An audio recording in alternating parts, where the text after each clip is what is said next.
Buckeye Nation, welcome one, welcome all.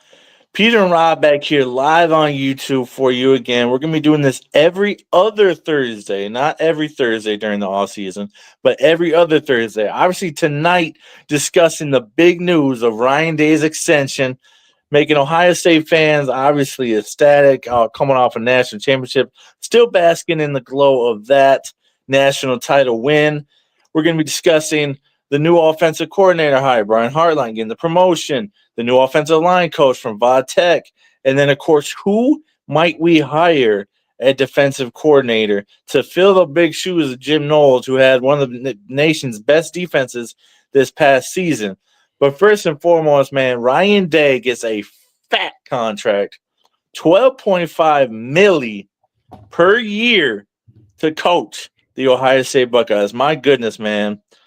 What could be done with that amount of cash? But what a breakdown, dude. What a hire. I'm ecstatic about it. Give me your initial thoughts on Ryan Day getting this extension through 2031. I mean, man, I think definitely the dude has earned his roses, and it just so happens those roses are 7-year extension for $12.5 million a year. I've never seen any coach in college football be under more scrutiny than Ryan Day. I mean, there was Jim Harbaugh, but eventually Jim Harbaugh found his way, at Michigan, and it seems like Ryan Day has found his way at Ohio State. Now I know that he's had 4 straight losses to Michigan. Sure. And with that being said, Michigan fans, be careful what you wish Oh for. yeah. Be careful what you wish for, because remember, when Jim Harbaugh could not get over the hump with Ohio State, and Ohio State fans were screaming, "Jim Harbaugh forever!" Forever. Shoot, I And was doing it. yeah, forever, because he just could not beat Ohio State. And then what happened? He finally got over the hump, and just like now Michigan fans are saying extend Ryan Day. We seen those Dave Portnoy t-shirts or whatever. Give Yeah. Ryan Day an extension. There was even like, wasn't there like a banner flown? I forgot where a banner was flown over. I think it was like the Rose Bowl or whatever, saying Yeah, it extend was the Ryan Rose. Day. It's just like Michigan fans, be careful what you wish for, because eventually Ryan Day will get over the hump against Michigan. But again, going back to the type of crap that Ryan Day has dealt with. Mm-hmm. I mean, the media, different fan bases calling him a soft coach. Charmin soft, can't win the big games, just doesn't know how to get it done in a big program, does less with more.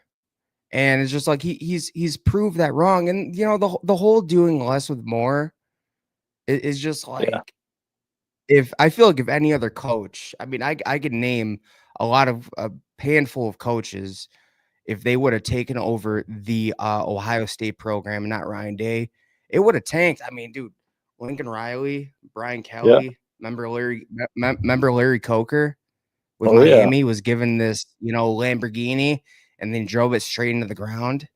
But Mm-hmm. Ryan Day has kept this, perennial program afloat, and it's been really impressive. Because again, like, I mean, even as Ed Ogeron, I mean, he took a Les Miles Yeah. LSU team. They won a national championship. They continue to get those good recruiting classes, but he couldn't do anything with the Couldn't talent. handle it. He just couldn't. I mean, let's be honest about the LSU title, though. I mean, Joe Burrow, Jamar Chase, Justin Jefferson, Clyde Edwards-Helaire. I mean, then you They were had a, disgusting. yeah, they were disgusting, man. As you could see what they're doing in the pros, it just shows that I think any coach could have led them to a national champ. But anyways, Ryan Day has earned it. I mean, so after that Michigan loss, in the face of adversity, good coaches know how to steer that adversity. Actually, no, great coaches know how to steer that adversity and rise above it. And Yeah. so, I was reading this article earlier, and it was on the team meeting, and there was a lot of family, like, love in that meeting. Words were said. Tough love. Anger, emotional meeting, but it was all truth. And ever since that meeting, we all know what happened after that meeting. They went on a historic run in the college football playoffs, and they won the national championship. And like again, it just not every coach would have been able to do that. Ryan Day could have, he could have went in his office, hit under his desk, and called it a season. But no, like he cares about this program, he cares about these players, just the team. And Ryan, I think it's safe to say that we can call Ryan Day, pretty much an elite coach. I know that it's all about sometimes it's all about beating rival, but look at the trajectory of college football.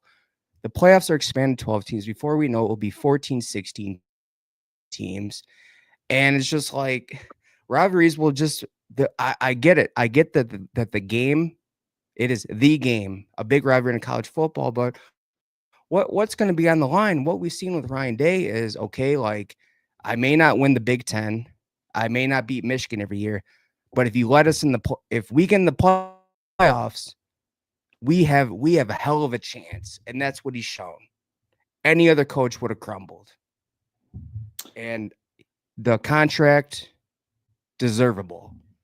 Like, congrats, Ryan. Very well earned. He could stay. Very well earned on Ryan Day's part. Keep going.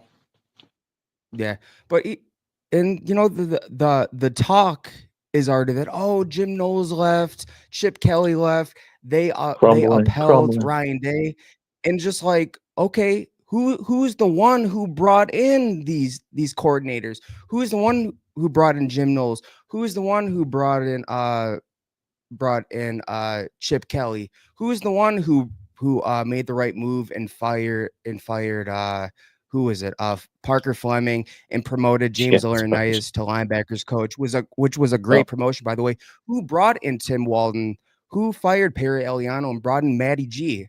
Yeah, that was all Ryan Day. He has found himself as a coach, and he is the future, and he's going to be the leader of this program. And I think we need to give him more props, and we as a fan base need to trust him more, even when things don't go the way that we want them to go. He's finding his groove. He's finding his backbone and his spine as a head coach, man, isn't he? Yeah, I mean, I'd say so. I mean, so pre-playoff Ryan Day. I mean, pre-2024 Ryan Day did not go on fourth down for as much as he did this season. Was not that aggressive. Did not gamble. I mean, we've seen him go for it on fourth down more than ever. It has started with the first Oregon game. I mean, not even past the 50-yard line, and it was like, I think 4th and 3, went for it. I think he went for it 2 or 3 times. And then the Penn State game as well, went for it. Like literally, it was in the Indiana game. This is the play that floored me. Like, I was like, is this the same Ryan Day, or has he found his confidence? It was the Indiana game. They were inside, they were past the 50-yard line, inside the 40, 30-yard line. It was 4th and 10. I think it was 4th and 12, and he went for it. I'm like, yeah, like this is a different Ryan Day.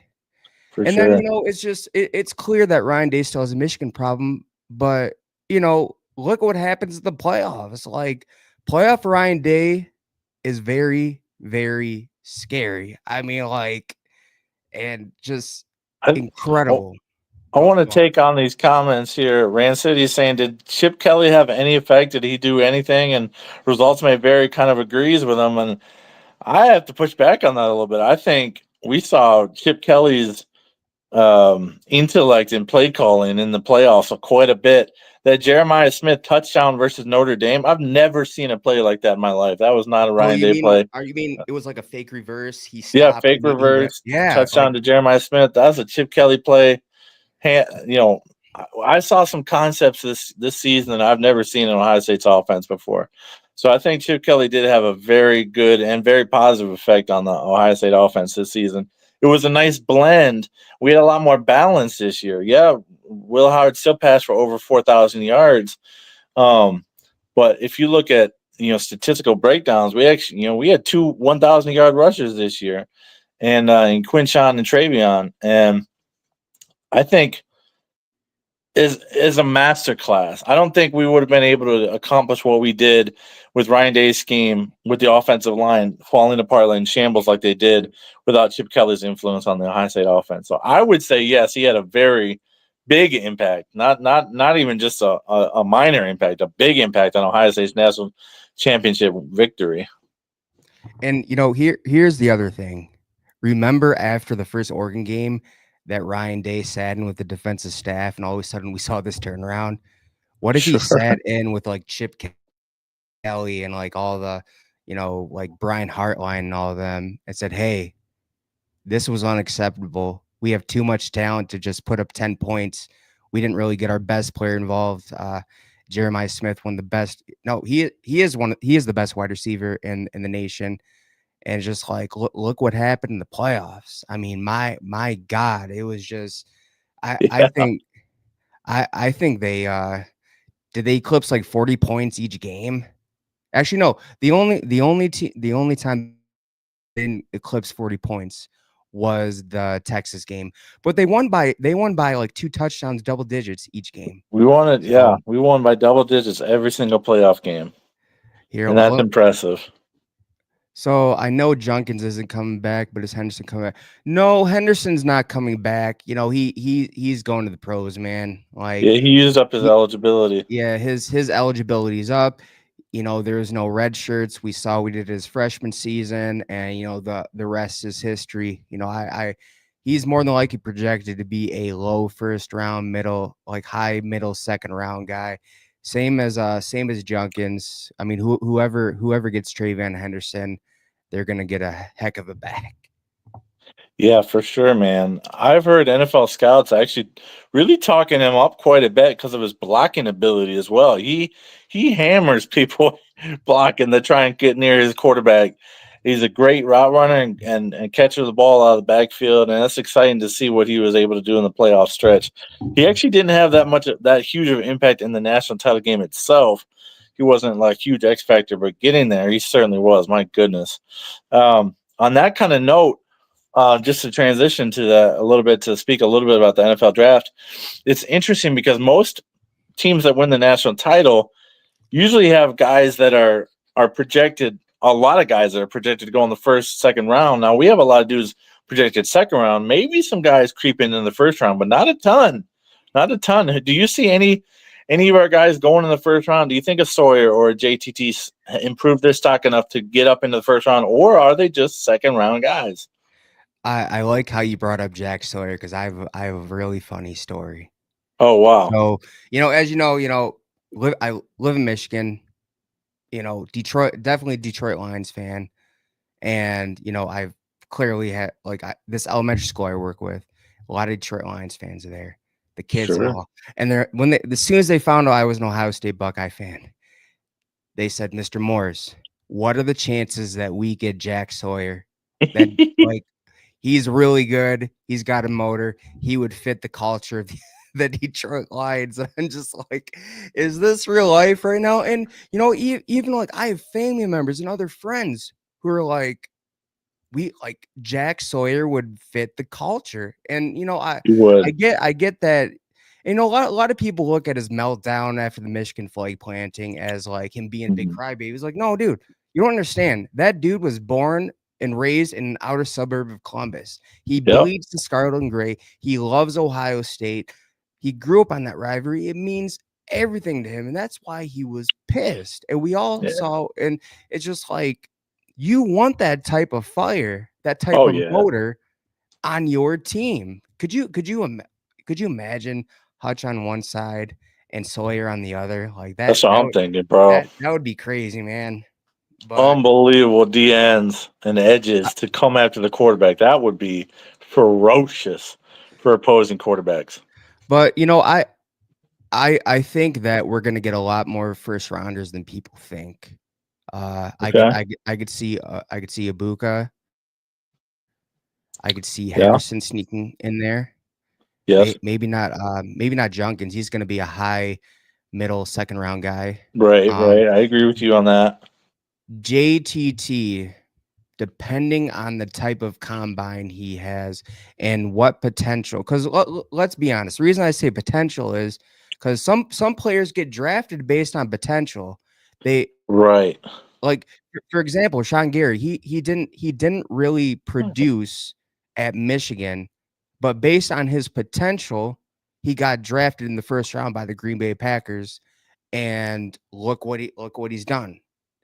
Like, he's produced a lot for the Green Bay Packers. So Sure. JTT may get drafted based on his potential, and just based on like what he did in the playoffs. I mean, him and Sawyer both played lights out in the playoffs. He may be a low first rounders, but we'll have to see what happens, when the combine, because that's when scouts really start talking, after the 40 time, the bench Oh press, yeah. all these cone drills or whatever goes Yep. down there. So we'll see We'll what see. happens. Maybe man, like, I can imagine someone from the secondary. Maybe Hancock A or lot of maybe players. Burke. Yeah. Yep. Y'all need a defense. You talk about the What are you Lions, talking Rin Cindy. Yeah, we do need defense, but anyways, yeah, I feel like, a lot of these players definitely boosted their draft stock during the playoffs. That's I mean, and you know what? Hancock played lights out as well. He did. Jordan Hancock was a big part of that run. Yeah, definitely. So he could sneak up there as well. But I'm seeing a lot of the projections, a lot of the Yeah. mock drafts, and there's two Buckeyes in there, maybe three. Oh, really? Can't forget about Donovan Jackson as well. Yeah, he's the You other know, guy that has e- potential to go yeah. first round because of the versatility. Even though Josh Simmons tore his Oh yeah. ACL, he's still projected a low first round. Okay. He's still projected low first round. I So didn't that realize that. After yeah. all this time, that's So good to that would see, be a man. That's really good to see. yeah. I mean, pretty much. I mean, he was the reason that Henderson got sprung for those touchdowns. I mean, they literally kept running off the left side, and notice in that Oregon game, Henderson had like a 72-yard touchdown, and when Simmons Yeah. got hurt, like, it's just like nothing happened after that. I don't even think they rushed for 20 yards Yeah. in the second half of that game. So Simmons was definitely a big part of that offensive line. So what Well, what that's it. about what about Ty Hamilton or Tyleek Williams? I mean, dude, Tyleek Williams, dude. Tyleek Uh, Snacks Williams, man. Like, He's a disruptor. yeah, dude, a big disruptor. I mean, what is he, like, 315, 6'4", 6'5"? He's a big hog molly back there. He's really big, man. I can't imagine him going first round, but I could definitely see him being a second rounder. But it's interesting. I wonder. So who are the main guys that you see popping up on these projections and these mock drafts in the first round? Is it the edges or Donovan Jackson or other players? I'd say JTT, Yeah, Donovan Jackson, Emeka Egbuka. Emeka's been popping up. Those are the main guys I've seen. Okay, One I saw for that was the addition of Josh Simmons. So yeah, sure, but man. That's encouraging to see. definitely. Definitely. But yeah, Ryan Day, he's here to stay. Here's a bold prediction. What you got? I think he wins at least one or two more national championships within these 7 years. Now that, like, He's gonna that's going to need be the to. main goal. Now that the playoffs are extended, that's going to be the main goal. Of course, beating Michigan is very important. Winning Uh-huh. the Big Ten is very important. But that Oh yeah. national championship, that was really sweet. You can't be topped, man. You can't get a higher crown than that. And the Buckeyes are your reigning national champions, and that's freaking awesome to see. It's been been a long decade without one, man. I hope we don't have to go another decade without. I hope you're right. We get one or two in this 7 year span, and And with the way recruiting is going, there's no reason we can't get another one. There's absolutely no reason we can't get another one, especially with the type of quarterbacks that we're bringing in. College football is a quarterback driven sport, and we're bringing in the top of the top of the top every year, the cream of the crop.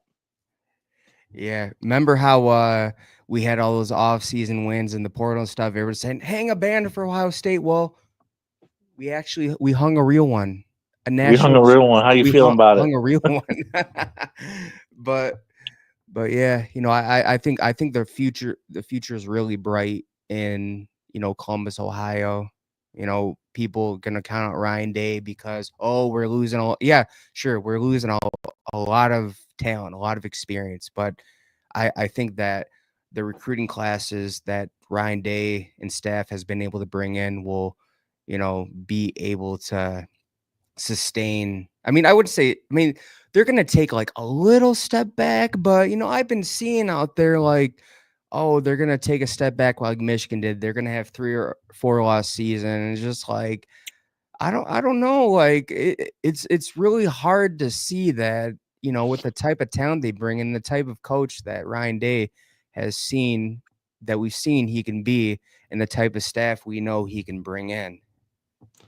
I mean, realistically, like we have a 3 game schedule coming up, a 3 game season coming up. We got Texas, we got Penn State, both of those are home, and then Michigan on the road. Like if we were to lose two or even all 3 of those, season would be complete failure, man.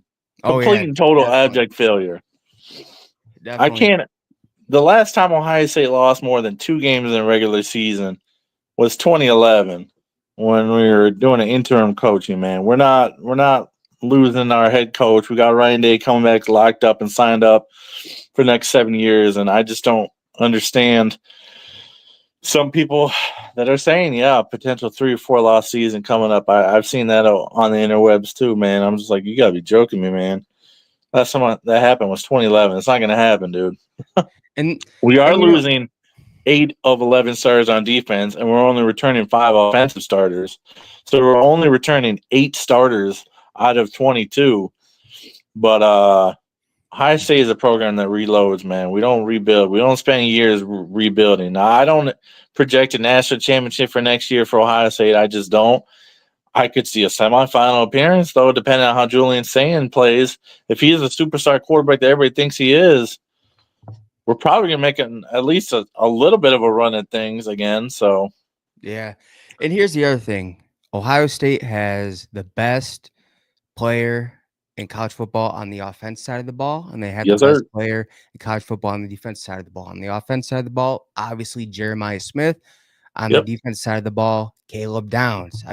Caleb Downs is a really big impact player. Remember that smoke screen that Texas tried to bring towards Ohio State's defense, I and do. Ryan Wingo was about to break free, and at the last second, Downs reached out and got him by the ankles. Just tripped him They up barely. tripped him up, barely saved a touchdown. That's the type of player Caleb Down is. He's one of the smartest defensive players that I have seen.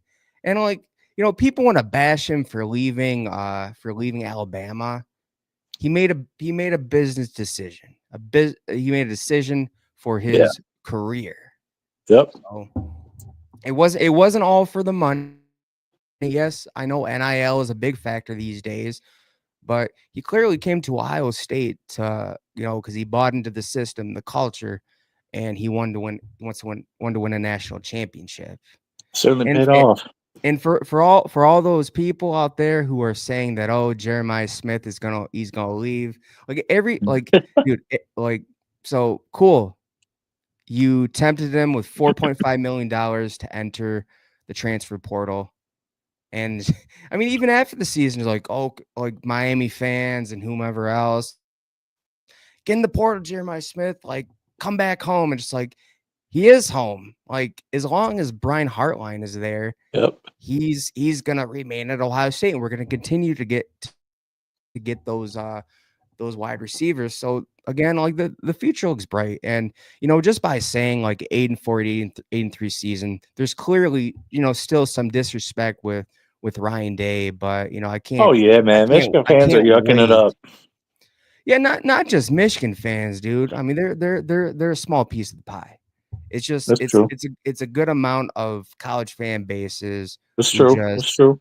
I mean, if you really look at things, Ohio State is the most consistent winning program Yep. We have in the all of most college wins this football. century. And it's just like, if Ohio State can survive a tattoo scandal with postseason bans, scholarship reductions, one of the greatest Ohio State coaches, Jim Tressel, the ultimate Wolverine Slayer, gets fired, and then literally they're able to bring in Urban Meyer. I don't see this program dying out. I think Ohio State is a destination spot for coaches. Yeah. Doesn't matter, position coaches, coordinators, and recruits as well. Like, you come to Ohio State, you're gonna get developed to be able to play in the pros, and you're gonna make your money like that. That's it. No, you And you're bring gonna up a great point. and you're gonna win championships. You can have a chance in a 4 year span to bring at least one national championship home, and yeah, man, it's exciting. But you brought up a point. I want to explore this just a little bit. This is another topic we hadn't planned on talking about, but it's something that piqued my interest this week. Is Matt Rule in Nebraska, because of the NIL points you brought up? A lot of people trying to entice Jeremiah Smith to enter the portal, and now we got Matt Rule in Nebraska literally canceling the spring game because he don't want to see tampering going on with this program. His program that's on the rise, supposedly made the first bowl game in 8 seasons. But I need to hear your thoughts on that, man. Like, is this going to become a trend, or is this Matt Rule just cowering and hiding away from not wanting to see his players getting discovered via the spring game? Here, here's my thoughts on this.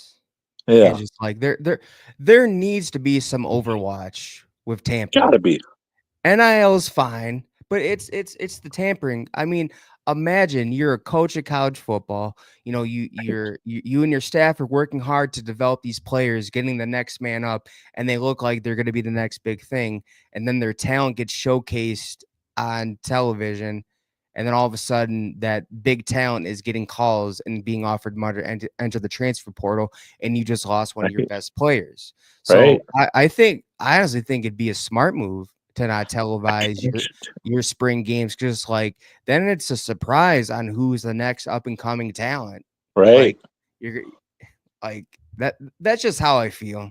And No, I Matt Rule has a point, but it is fun watching those spring games on television though.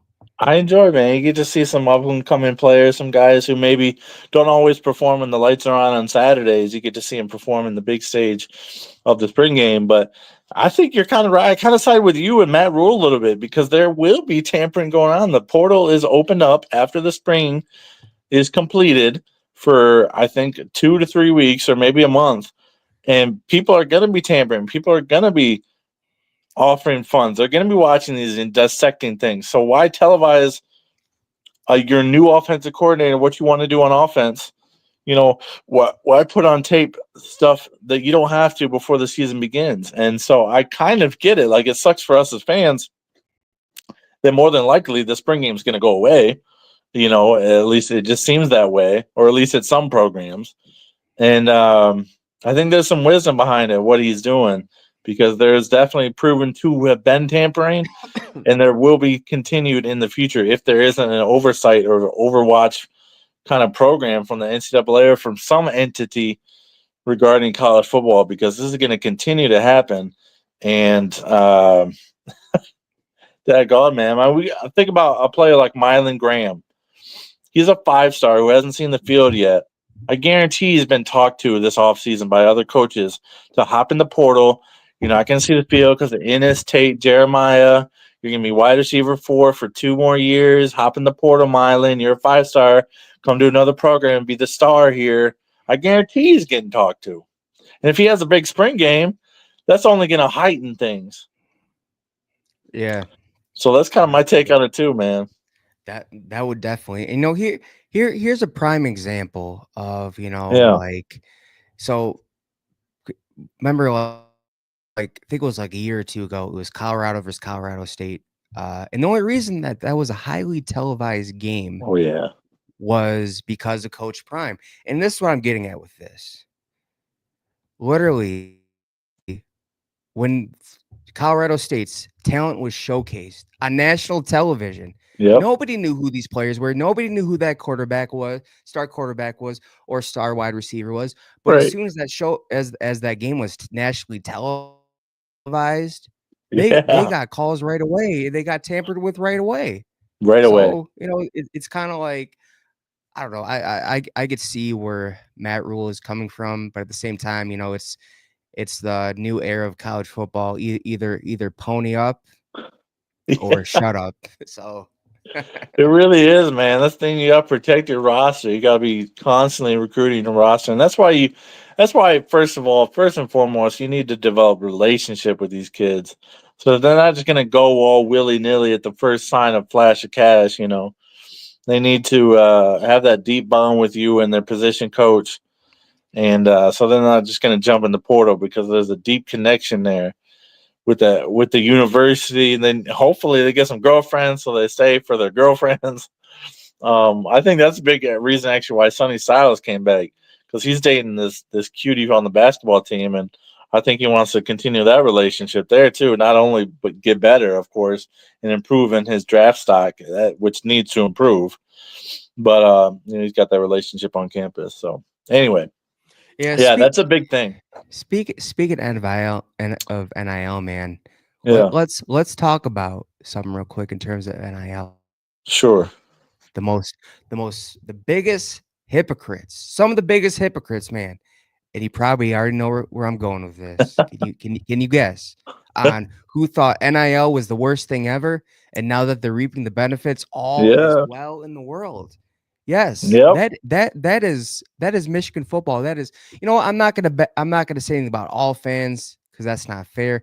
I'm gonna say I've Sure. seen some fans on social media on different Michigan channels Hmm. like brag about all of a sudden this giant boost in NIL. I mean, even Wolfong on three said Michigan is the new NIL powerhouse and they are here to stay. And Michigan fans are celebrating that. Let's rewind when all before they figured out and they're able to maximize NIL like they are now. Let's rewind to that and what they were saying. They were bashing teams left and right Yeah. for getting with the times and figuring out how to maximize NIL. And they're saying, "Oh, we don't need to buy players. Nobody develops better than us." And now after they have a down season and they're able to maximize NIL, it's apparently the best thing ever. It's cool, it's hip, Fire that Michigan money cannon. it's the next big thing. And you know what? And here's the kicker. Nobody can do it better than us. I mean, you can't make this stuff up. It's Jeez. hilarious, dude. And the most annoying thing about this, Yeah. that whatever name, Jocelyn or whatever, they call her Queen Jocelyn, and the shoe is her stadium. Oh, And jeez. I'm just like, I'm sorry, but here's after looking at this, so Jocelyn is married to Oh, yeah. billionaire. I think it's Ellison or something, right? billionaire Ellison. And Yeah. the word is that she went to school during the Hoke era. And she's like, well, this is a problem. I don't want to ever feel this pain again. And it seems like, she's just some woman who's thrown money at her problems her entire life. And apparently this whole Michigan football thing is a big giant problem. So Mm. we'll see how this works out. But I I saw all these posts on National Signing Day, after they got Ty Haywood. I mean, Mm. congratulations, but don't act like, because you know what? I'm gonna shoot this right back at you because you guys shot it at a Buckeye Nation. Yeah. Y'all said that, how do you know that all these players want to come to Ohio State to play for the program when you're throwing money at them? Well, right back at you. How do you Yeah, know Ty buddy. Haywood, Bryce Underwood? By the way, Bryce Underwood was committed to LSU for quite some time until y'all threw the freaking bag at him. They're all of a sudden Yep. getting these 5 stars. How do you know they actually want to come to play for Michigan and not just the money? Because Not just that bag. these high caliber players to this magnitude were not coming before that. So we'll see what type of coach Sherrone Moore is. We'll see Yeah. if the the Harbaugh, yes, I said the Harbaugh winning culture is still there. We'll see.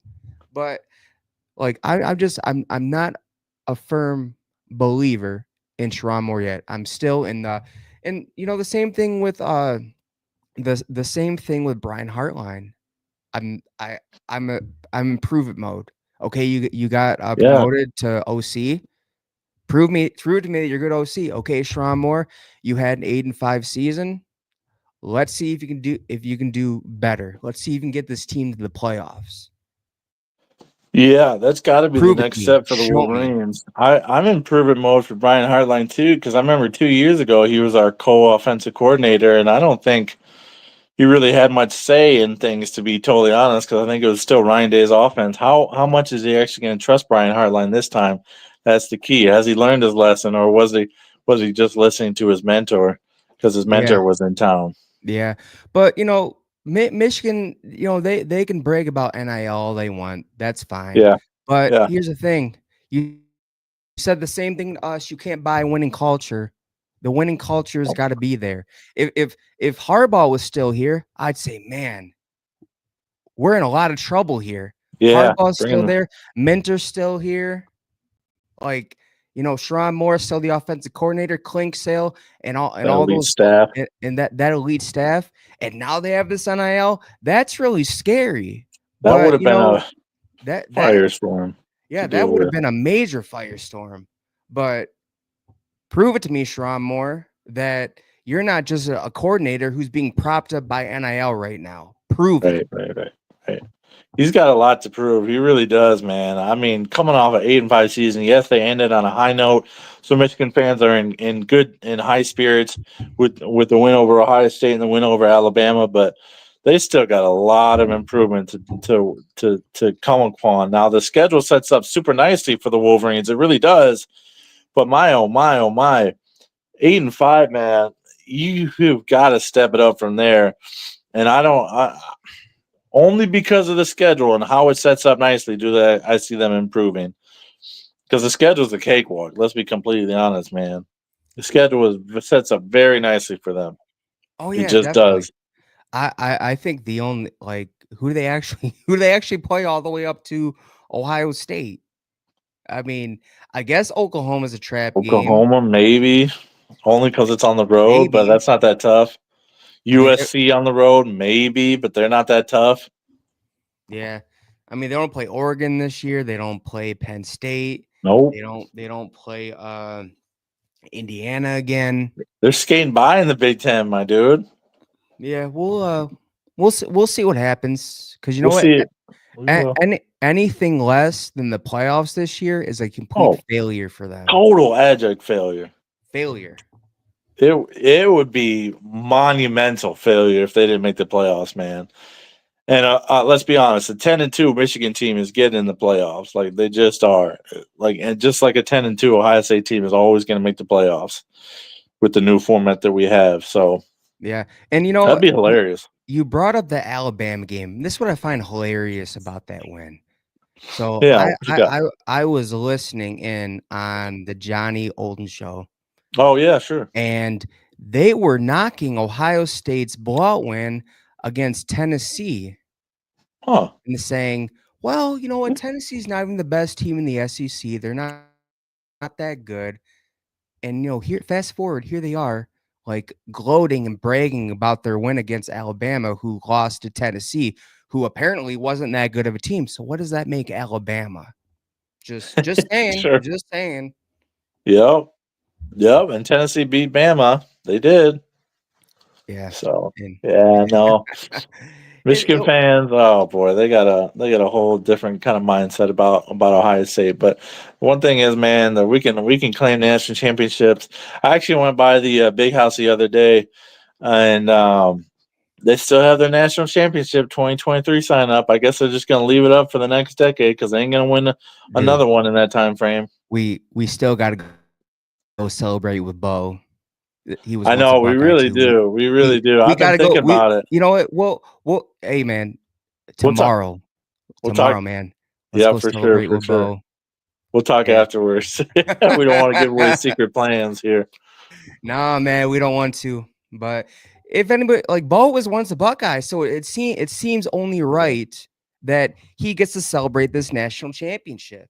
Yeah, so we're just gonna have a little fun with Bo. Nothing too bad. Just having a little fun with him. But yeah, man, that should be a fun time. But yeah, now we still have a hole to fill on the roster or on the staff. I mean, a defensive coordinator. My goodness, we filled the offensive line hole with the gentleman from Virginia Tech. I hope that's a good hire. It seems like a demotion because he was the offensive coordinator at Vatech and he was at Penn State previously, but now he's coming to be our O-line coach.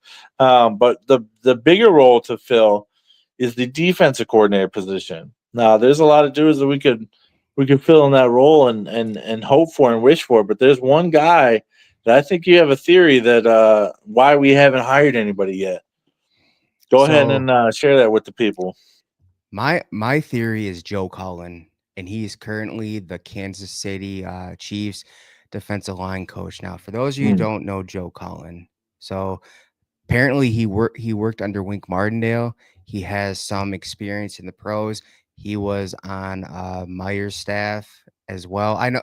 Look, I get the Coach Meyer. Urban Meyer was disaster in the pros, but don't let that take away from Joe Cullen. No, from what I've read and I've seen, very intense guy. He was also on. Oh yeah, that's where he was. He was on the Baltimore staff as well. And what I find really interesting is, it's funny because you can change people's Wikipedia pages like anytime. When he went to his Wikipedia page, it said he was listed as the Ohio State defensive coordinator. So, but oh geez, I find it interesting that nothing has been announced yet, and it's been like 2 weeks since the national. Yeah, 2. Yeah. And before you know it, it's going to be mid-February, then we're going to be going into March. So I find it quite interesting. Nothing has been announced or talked about. It's quite peculiar why there hasn't been an announcement yet. It must be that they're trying to make a splash hire. And here's my case for Joe Cullen. Okay. He worked with Tyler Bowen, the Jaguars staff. So there's already that connection. Okay, sure. And let's see. The other thing is that he's currently the Kansas City Chiefs defensive line coach. They're about to be in the Super Bowl. Sure.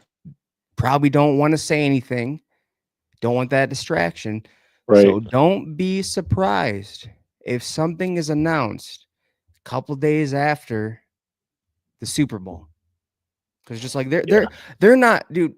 The Kansas City Chiefs have a chance to do something that no other NFL team has done, and that is 3 Super Bowls in a row. Do you really think they're gonna let this dude announce that he's going to be the Ohio State Buckeyes next defensive coordinator? Yeah, I mean, he's a big part of that staff. Look at how the defensive line for the Kansas City Chiefs have played. If you guys did not watch like the Kansas City Chiefs pre 2023, 2022, their defense was not that good. It was lacking, man. And now, I'm pretty sure they're like top 10, top 5 rush defense in the NFL. Yep. That's impressive. And it's all because Joe Cullen. So that would be a home run hire, man. I'd love to get a guy from the NFL to come down and bring that protege and bring that pedigree that an NFL guy can do. Say, hey, I know what it takes to get to the league because I've seen it. So I've been there. And that would be huge because we have a lot of college guys on the staff right now. Although Brian Hartline was an NFL guy, James Laurinaitis was an NFL player. They know what it takes to get to the next league, the next level as well. So Yeah. that's encouraging, man. Here, That's a great hypothesis. here's his resume, dude. This is crazy. And Yeah. I'm gonna go from like 2000, and because he's had stop at LSU for the defensive line coach, Detroit Lions, Okay. Jacksonville Jaguars, Cleveland Browns, Tampa Bay Buccaneers, Baltimore Ravens, defensive line coach, Jacksonville Jaguars, defensive coordinator, Kansas City Chiefs, currently the defensive line coach. So Sure. it would be a home run hire to get a guy from the pros, because wasn't Jeff Halfley from the pros? I think he was like a secondary coach. Yeah, he was one of the secondary I'm pretty coaches sure. in Yeah. the pros. So that would be a big hire. So I'd be pretty excited about that. And also like bringing that. I mean, if he worked under Wink, who's to say he wouldn't bring that system to Ohio State? Yeah, well, that's the thing I'm really curious about. Are we going to stick with the 4-2-5 defense that we were running in the Knowles, that Alabama runs, that a bunch of elite programs run, or that hasn't worked versus Michigan, unfortunately? Or are we going to go to the more traditional 4-3 style that seems a little more outdated now? My guess is we're going to stick with a 4-2-5 defensive style I mean, and continue attacking with that. Peter, the 4-2-5, the one that Knowles ran before before Ryan Day demanded changes, Mm-hmm. it did not hold up against teams who had like good quarterback play, good wide receiver play, speed Yeah, on the offense side of the ball. Yeah, it held up against Purdue, Nebraska, sure. The Northwestern, teams we just and out talent. yeah, the teams that Ohio State just out talents. But when that defense, who like, for example, the straw that broke the camel's back was against Oregon. 0 pressure, 0 sacks. Yep, Dylan Gabriel threw for over 400 yards. sure did. Complete failure on all levels. And it's just like that type of thing does not hold up against that type of playmaking without some type of a edge rush or pressure on the quarterback, because this was Jim Knowles' defense. It was very linebacker and safety driven. I mean, yeah, It safety was. driven, secondary driven. His motto was, his scheme was, okay, like my defensive line and edges aren't going to have to rush. I'm going to get cornerbacks who can cover well. And if the quarterback decides to run, my edges are going to be staying home. I'm going to have a spy in the QB, but it's just like you're demanding a lot from your secondary. It doesn't hold up Yeah. against, like Michigan and Oregon and Mhm. Georgia. And that really pissed me off at 2022 Georgia. That not only was that secondary horrible, but Knowles was playing man defense. No business doing it. It just wasn't working. You guys go look at the stats. I'll give you games to look at on the defensive side of the ball. And this was Jim Mhm. Knowles' defense, that 4-2-5 before the changes. And then we'll get back to what we're talking about. Yeah. Go look up 2022 Michigan, 2022 Georgia, 2023 Michigan, and Yeah. 2024 Oregon. You'll Whew. see what the 4-2-5 does of Jim Knowles. But man, I really want Edge Rush U to come back to Ohio State, and that's what I'm hoping for with this Joe Cullen Oh hire. my God, did we ever see that in the playoffs, man? It seemed they were playing like a completely different style of defense. It seemed like. Yeah, and here's the thing for all those who are just like, well, it wasn't Jim Knowles' fault. Jim Knowles is the reason why. If y'all didn't know, Dylan Stewart was crystal ball to Ohio State at one point. He ends up committing to South Oh gosh, Carolina, I hate that and story. I'm just like, why? He was a for sure get, and everyone's blaming Larry Johnson. Like, oh, Larry Johnson can't coach anymore. He's just not a developer of talent. Can't recruit. He's getting old. In this article that I read, Dylan Stewart basically said there. I honestly did not know what my role or job was going to be in a Jim Knowles That defense. story. That's why they didn't get Jim Knowles. right there. I mean, that's That's why they would Dylan get Stewart, Dylan yeah. Stewart right there as a Couldn't jingle. clearly explain what his role in the defensive scheme was going to be. That's mind boggling, bro. How can you not do that? This is your defense. Like you're one of We the architects of this defense. remember the jack position. I was like, dude, Thank Sawyer God that is went away. he's a pure edge rusher. His hand needs to be in the dirt.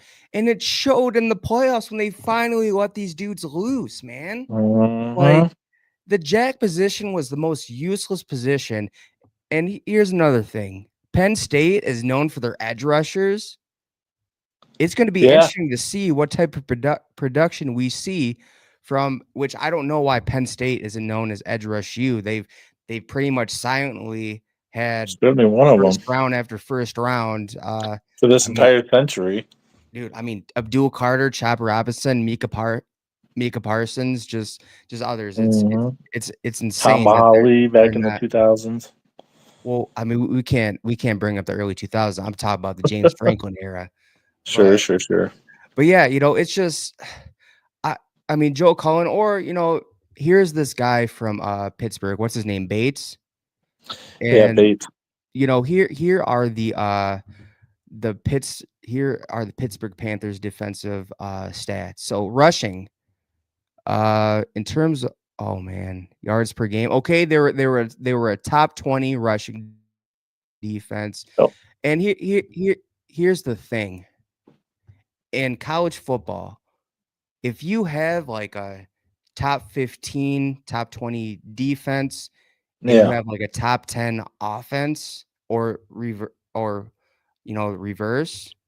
the other way, like you're primed to be a powerhouse. You're primed to, go far in the playoffs or be a contender. Like you don't need to have like these flashy like top 10, top 5 across the board. Mm. Um okay, let's look at their passing defense. Okay, 119. Oh, 119. But I would like to see their he, recruiting. they I would ain't got like, the kind of talent that we got, though. yeah, they don't have the type of talent that Ohio State has in the secondary. I mean, Tim Walden is bringing back DBU, so Yeah, I'm excited uh for some guys like Aaron Scott and Devin Sanchez to get on the field and see what they can produce out of Cleveland. Bryce West as well, another Cleveland guy. I mean, man, like let's opponents points per game, they're ranked 86, yards per Yeah, game 69th, giving up 382.7 yards per game. Uh Man, this that's pretty high. yeah. Yeah, that's actually that's really high, man. I mean, like that's just I I don't know about That's that hire, surprising.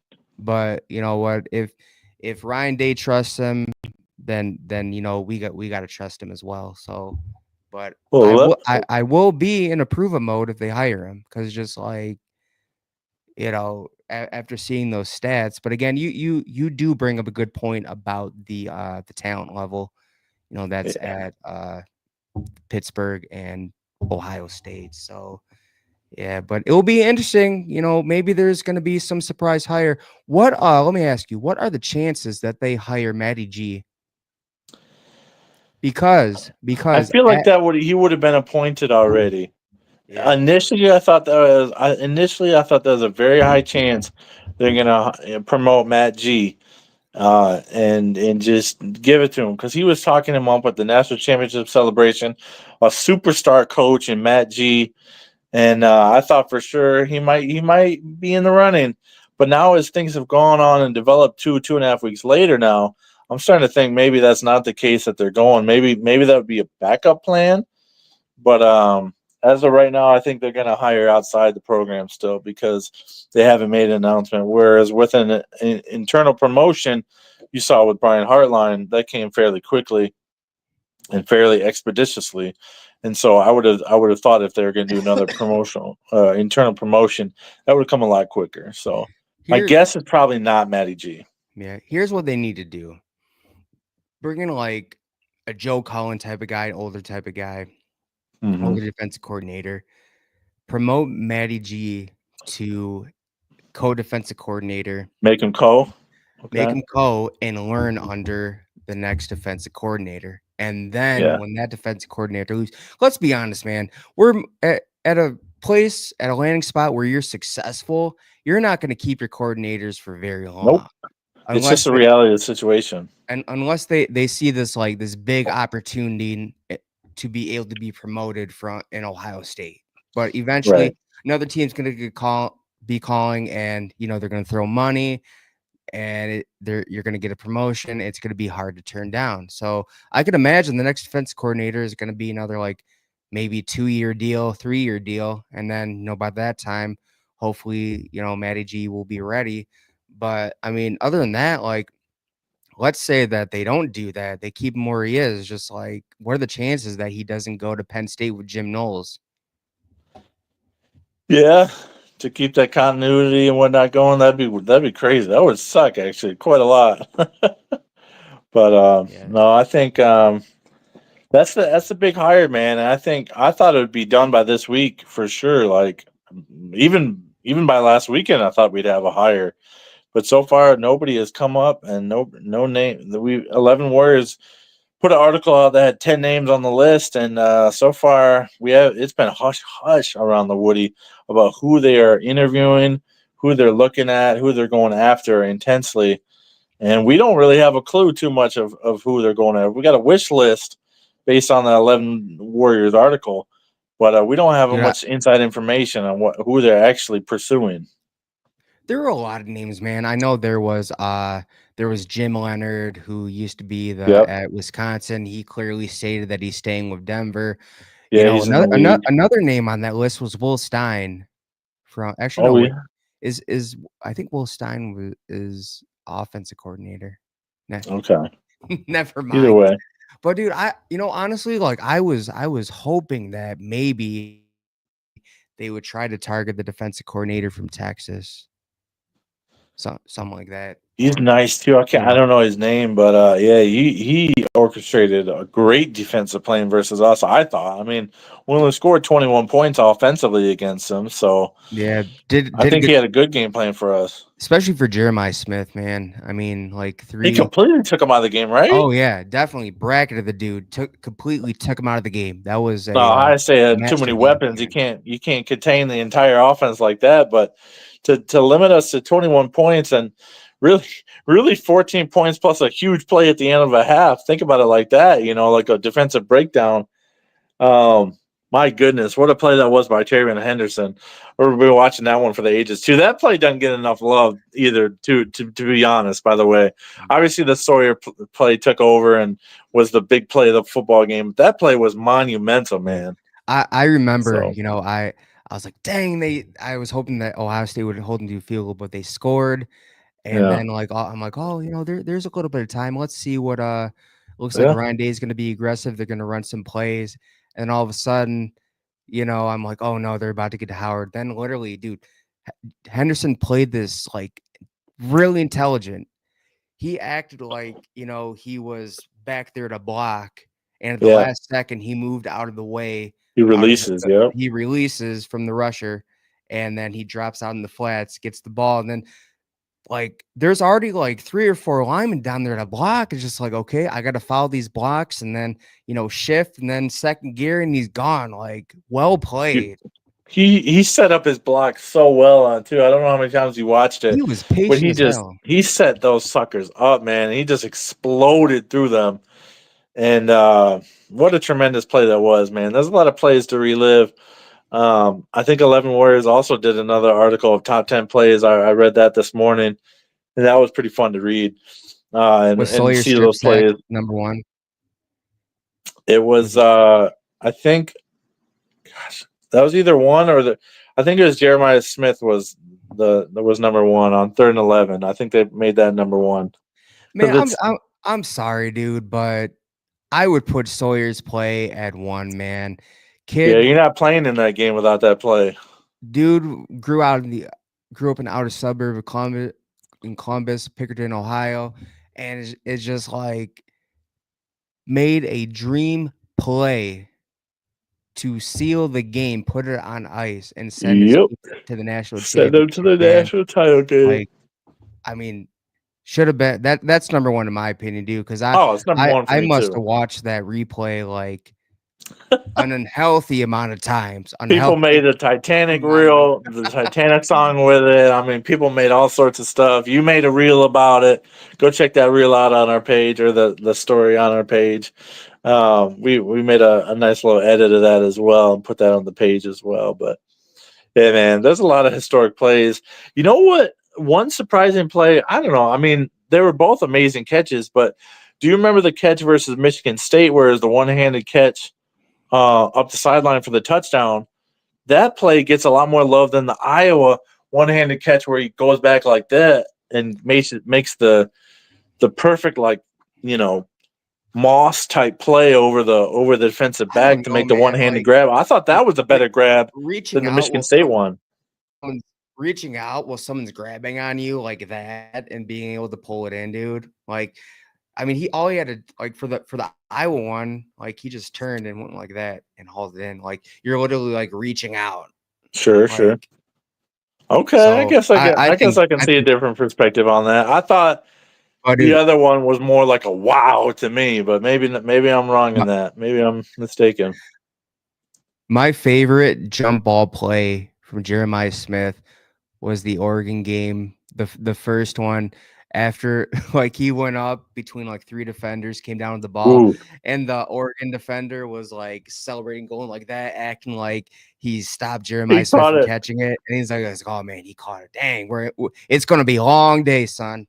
Oh, I remember that. I forgot about that though. Thanks for reminding me. I might have to go watch some highlights after we get off because I'm getting fired up now as I talk about it. But but yeah, man, it was Yeah, a heck of a season to remember, and there's gonna be a lot of plays that go down in history. But I think the Jack Sawyer one is gonna be the one that's gonna echo throughout eternity. It's gonna be like the Zeke 85 yards through the heart of the South. This is 83 yards through the heart of Texas, and that play is gonna live on for eternity. I mean, like daggone, man, like what a monumental play, man. It'll never be forgotten in Buckeye lore. That's for darn sure. But oh man, definitely not, dude. But yeah, man, it was a great season. Way to end the season with a national championship. A lot of momentum going the season. Great recruiting class. Ryan heck Day just yeah, got a very well-deserved extension, 7 years, $12.5 million a year. Looks like he's about to surround himself with the right staff once again. The future now, I don't see Ohio State taking a step back that much. The future looks bright in Columbus. Ryan Day's here to stay. He has found himself as a head coach, and he's gonna have like this level of confidence going into the season. And yes, sir. I don't think he's ever gonna doubt himself as a head coach again. His Gosh, I confidence hope is not. going to be through the roof going into the season, dude. I think you're right, man. I think you're right. Bright times, good things ahead for the Buckeyes, both on and off the field, on the recruiting pitch and on the field for the Ohio State Buckeyes. But that's gonna do it tonight for Buckeyes Battle Cry. You guys have a good night. Go Bucks Click and like God and bless. We'll see subscribe, you on the man. next one. Every other Thursday. Click like, subscribe, tune in. Yep. Every other Thursday. All We right. will see you here every other Thursday. Good night. OH. God bless. IO. We'll see you on the next one.